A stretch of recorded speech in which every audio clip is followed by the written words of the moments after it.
अस्सलाम वालेकुम वरहमतुल्लाहि वबरकातुह। क्या निकाह से पहले दूल्हा और दुल्हन को कलमा पढ़ाना ज़रूरी है? अगर कलमा ना पढ़ाया गया तो क्या ऐसी सूरत में निकाह होगा या नहीं होगा? अगर कोई निकाह के वक्त कलमा पढ़ने से इनकार करे तो ऐसी सूरत में उस शख्स पर क्या हुक्म आएगा? ये सारी चीज़ें इंशाअल्लाह तबारक व तआला आज हम आपको बताएंगे। कलिमा पढ़ने के बारे में आक़ाए करीम सल्लल्लाहु तआला अलैहि वसल्लम ने बहुत जगहों पर तलक़ीन फरमाई कि बंदे को चाहिए कि वो अपनी ज़ुबान पर कलिमा को जारी रखे कि इससे उसे बरकत हासिल होती है और अल्लाह तबारक व तआला की रहमत नाजिल होती है और कलिमा पढ़ते रहने से इंसान का ईमान मजबूत रहता है।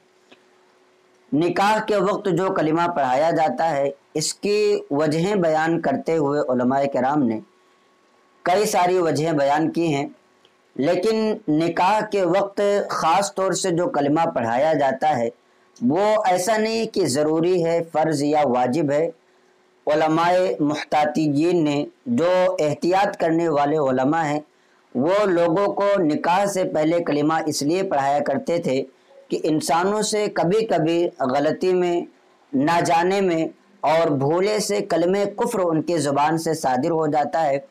तो अगर किसी के ज़ुबान से कलमे कुफ्र सादिर हो जाए और वो कलिमा ना पढ़े तो ऐसे सूरत में मोमिन का निकाह किसी काफिर से नहीं हो सकता है। अब वो चाहे मर्द के ज़ुबान से कलमे कुफ्र जारी हुआ हो या औरत के ज़ुबान से कलमे कुफ्र जारी हुआ हो, अगर दोनों में से किसी एक की भी ज़ुबान से कभी कलमे कुफ्र निकला होगा तो ऐसी सूरत में दोनों का निकाह आपस में हरगिज़ नहीं हो सकता। इसलिए जो एहतियात करने वाले उलमा हमारे गुजरे हैं उन लोगों ने निकाह के वक्त एक तरीक़ा राइज किया, जो कि निकाह के वक्त कलमे तय्यबा पढ़ा दिया जाता है, ईमान मुजमल और ईमान मुफस्सल पढ़ा दिया जाता है, या कोई पाँचों कलिमा और ईमान मुजमल और मुफस्सल पढ़ाते हैं। तो ये पढ़ाना जायज़ और दुरुस्त है, इसमें किसी तरह का कोई हरज नहीं है, बल्कि बेहतर तरीक़ा है कि निकाह करते वक्त, निकाह पढ़ाते वक्त जो उलमा निकाह पढ़ाएं उनको वो कलिमा पढ़ा लें, ताकि अगर कभी उनसे कलमे कुफ्र का इर्तिकाब हुआ हो, कलमे कुफ्र उनकी ज़ुबान से सरजद हुआ हो, तो ऐसी सूरत में वो उस कलमे कुफ्र से काफिर अगर हो जाएं तो ऐसी सूरत में उनका निकाह नहीं होता है। नबी करीम सल्लल्लाहु तआला अलैहि वसल्लम ने मौत के वक्त भी कलमा की तलक़ीन की। इसका मतलब ये है कि जाहिर सी बात है, मौत के वक्त कलमा की तलक़ीन करने का क्या मतलब? मौत के वक्त जो कलमा की तलक़ीन की जाती है तो मौत के वक्त के बारे में ये भी हुक्म है कि उस वक्त का ईमान कामिल ही नहीं होता, उस वक्त का ईमान कबूल ही नहीं होता है, तो उस वक्त तलक़ीन क्यों की जाती है?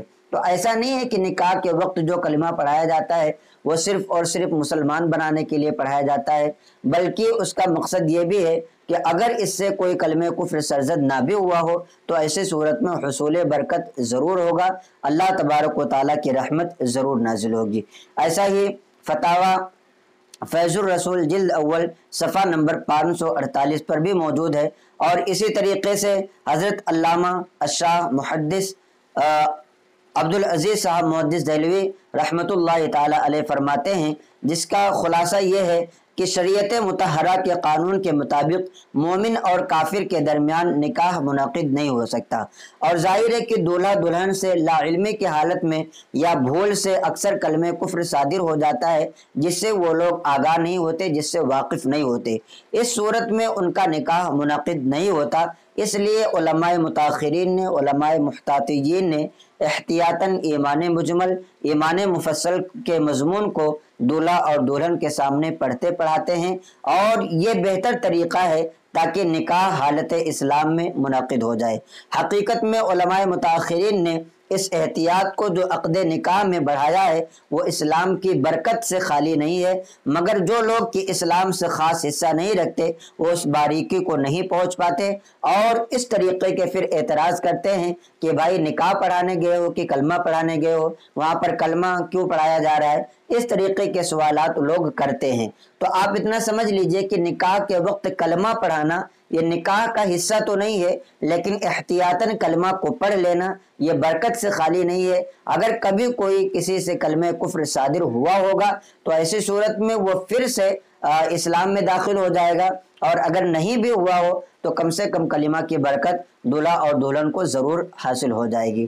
تو امید کرتا ہوں کہ یہ کلپ آپ کو اچھی لگی ہوگی۔ آپ سے درخواست ہے کہ اس کلپ کو زیادہ سے زیادہ اپنے دوستوں احباب کو بھی شیئر کریں تاکہ انہیں بھی دینی معلومات حاصل ہو، اور اگر آپ کے اور بھی دوسرے سوالات ہیں تو آپ کمنٹ کریں، انشاءاللہ تبارک و تعالی ان تمام سوالات کے جوابات جلد سے جلد آپ کو دینے کی کوشش کی جائے گی۔ السلام علیکم ورحمۃ اللہ وبرکاتہ۔